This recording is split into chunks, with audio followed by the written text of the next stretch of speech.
자, 이재명 후보의 연설 유세장이 역대급 어떤 분위기와 기록들을 바꿔나가고 있습니다. 지금은 경기 북부 쪽을 돌고 있는데 한번 유세장 분위기 한번 전체적으로 한번 볼까요?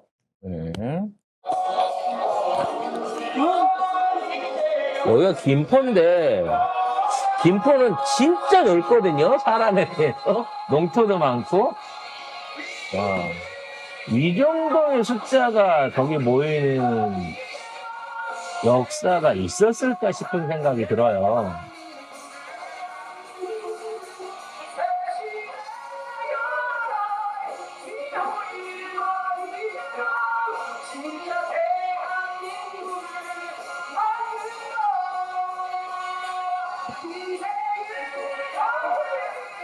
자, 뭐, 요 정도 봅시다.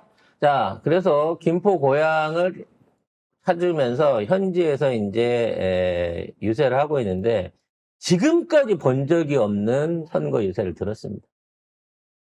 이재명 대표의 자신감과 본인의 어떤 정치 스타일, 행정 스타일을 보여주는 유세였거든요. 예를 들면 이런 거예요. 저 펴떨어질 줄은 알지만 이 말 하겠습니다.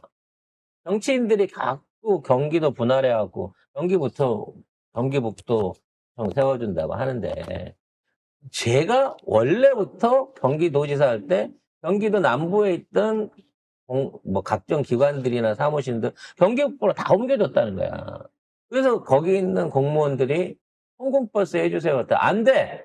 통근버스 해주면 어렵게 옮겼는데 니네 왔다 갔다 하면 안 돼. 거기를 이사가 이렇게까지 해갖고라도 옮기려고 했다는 거죠. 그러면서 그러는 거예요.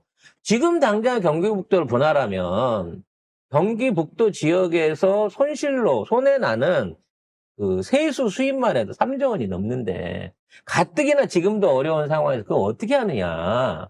그렇게 하는 것 자체는 공무원들 숫자 늘리고 정치인들 숫자 늘려주는 꼴밖에 안 되는 거고 진짜 시민을 위한다면 지금 있는 상황에서 경기북도에 대한 특별한 보상을 해줘야 된다. 왜?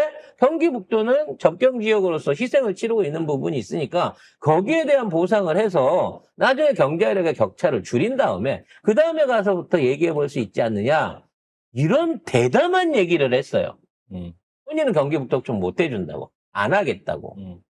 그러면 대충 이런 얘기 나오면 난리 나야 되잖아요. 거기 있는 분들이 경기북도청 생기면 좋아지는 줄 알고 하도 여권에서도 야권에서도 그런 얘기하는 정치인들 많았으니까. 근데 경기도지사였던 실제 실권 담당자가 이러이러하기 때문에 이 방향이 맞는 방향입니다라고 얘기했는데 거기에 모든 청중들이 공감한다는 거예요. 즉 진실하게 얘기할 수 있는 이재명에게 연설 능력이 아닙니다. 그 마인드와 기본적으로 갖춰져 있는 패턴을 국민들과 유권자들이 알아보기 시작한 거예요. 저는 앞으로 남아있는 뭐 2주일 정도 남아있는 유세 기간을 다 마무리 짓게 된다고 치면 저쪽은 계속해서 지금 허물어져 가고 있고 우리 쪽은 계속해서 결집해 나가고 있는 이 결과가 정말 상상치도 못하는 선거 결과를 만들어낼 수 있겠구나라는 자신감이 생겨요. 어제 김문수 서초 갔거든요. 서초는 여기 꼭 있습니다. 지네 동네만 찾아다녀. 네, 유리한 그렇습니다. 동네만. 근데도 이만큼밖에 없어요.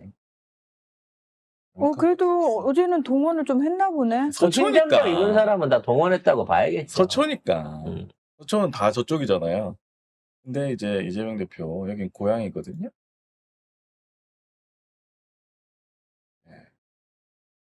누가 저런 순수한 그 인파들을 동원할 수 있겠습니까? 저렇게 국짐처럼 흰 잠바, 빨간 잠바 입은 사람은 사복 입은 사람이 없는 저 모임하고. 평일입니다, 다. 네. 네.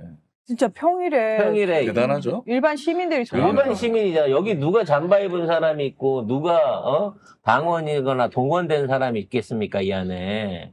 그래서 막 말을 적게 하라고 하는데 뭐 10분만 하라고 하는데 난 더 한다 이러면서 뭐 잔소리 한다라고 하면서 막 자신감도 있더라고요 보니까. 이제는 이 틀에 박혀 있는 뭐 준비된 연설문이나 어떤 비전에 대한 설명보다는 그쪽 지역 구민들의 눈높이에 맞춘 본인의 즉흥적인 연설을 하고 있어요, 이재명이. 그렇다고 하더라도 그게 예를 들어 뭐 선거법에 문제가 되거나 허위 공약을 꺼내놓는 게 아닙니다. 그분은 실질적으로 차 안에서도 그렇고 계속해서 연설문을 수정하고 연설문을 반복하고 팩트를 체크하고 이 작업들을 해가면서 현지에서 그런 연설들을 하고 있다는 거예요. 연설문 보고 안 한대요? 그러니까 즉흥적으로 외워서 한대요. 한다는 거죠. 외워서. 기본적인 거를 계속 검토를 머릿속에 넣어놓고 한다는 거예요. 그래서 실수하더라도 좀 봐주십시오 이렇게 얘기를 합니다. 송 작가도 대본이 없이 방송을 하기 때문에 실수하더라도 여러분이 봐주셔야 됩니다. 네. 그래서 또 이거 진짜 그 중요한 이슈 하였는데 일산대교 무효화. 네, 무료? 요것도 무료화. 네, 무효가 아니고. 무효화. 네. 이걸 무효화 시켜버리면 아니, 어떡해요? 큰일 나죠. 다리는 있어야죠. 자, 국가에서 네, 지원한다면서. 국가에서 지원하는 이런 것들을 진행을 한다고 합니다. 네. 자, 2021년 경기도지사 시절 일산대교 통행료 무료화 조치를 이재명 후보가 단행을 했었죠. 그런데 당시에 운영사와 국민연금공단이 반발을 합니다. 그러면서 대법원이 이재명의 공익처분 위법 판결을 내려서 무료화는 최종 무산이 됩니다. 자, 그런데 어제 대선 유세에서 대통령 당선 즉시 무료화 재추진 약속을 했습니다. 비용은 2,700억 원인데 국가가 부담하면 고양시 부담을 줄일 수 있다라고 얘기를 했습니다. 왜 한강을 건너는 수십 개 다리 중에서 일산대교만 유료인가? 고양 시민들이 세금 내서 만든 다리인데 이용할 때 돈까지 내야 하나? 대통령에겐 작은 일이지만 매일 2,600원씩 내는 시민 수십만 명에겐 생존의 문제다.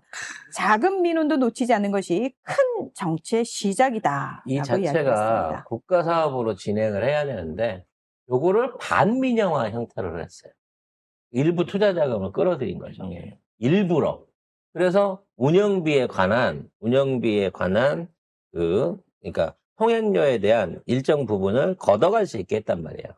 근데 문제는 뭐냐면 이게 통행이 적어가지고 걷어가기로 한 돈이 모자라면 그거는 국가가 보존을 해주는 거예요. 근데 그걸 넘어가면 어떻게 될까요? 작아지는 거예요. 그러니까요. 이게 매일 2,600원씩 쓰는 야, 사람들 입장에서 이게 장난 보통 아니야. 일이 아니거든요. 그럼 그걸 갖다가 국가가 야, 너 이거 보장해준 이익, 너 투자한 비용에 뭐 연립 8%면 8%, 이거 해가지고 이 돈이잖아. 이 돈 정액으로 내가 줬으니까 통행료 받지 마. 우리도 안 받을 거야. 국가 지분도 포기할 거야. 라고 해서 날려버리게 되면 그쪽은 계약에 위반받는 사항이 없는 거야. 투자하고 받을 수 있는 연 정액의 투자 수익을 받아가는 건데 거기에 플러스 알파를 챙겨오고 있었던 이 간악한 이 맥커리 같은 이 외제 자본들이 사실상 검은 머리 자본들이 거기에 플러스 알파를 먹으려고 법원을 동원해가지고 이걸 날려버린 거예요. 그래서 대통령이 한다면 누가 말리겠습니까? 이럴 수 있더라고. 그러니까 사람들이 우와. 이재명 그 후보가 연설마다 그 얘기를 합니다. 자기는 시민운동하면서 성남에 병원 하나, 공립병원 하나 지어보려고 했는데 의회랑 시장이 그거를 막 5,000명씩 서명받아서 너 날려버리는 거 보고 에이씨 내가 시장에서 지어야지 라고 해갖고 행정을 시작하게 됐다고 했거든요. 이게 이재명의 진심인 거예요. 어떻게든 국민과 또는 지역 주민들한테 유리한 정책을 만들어 갖고 그 사람들을 기쁘게 하는 거. 그리고 그거에서 만족을 찾을 수 있는 게 이재명의 인생의 목표라는 것이죠. 아무튼 쉽게 얻을 수 없는 일꾼입니다. 진짜로 한 번만 쓰고 버리기 아까운 일꾼이에요.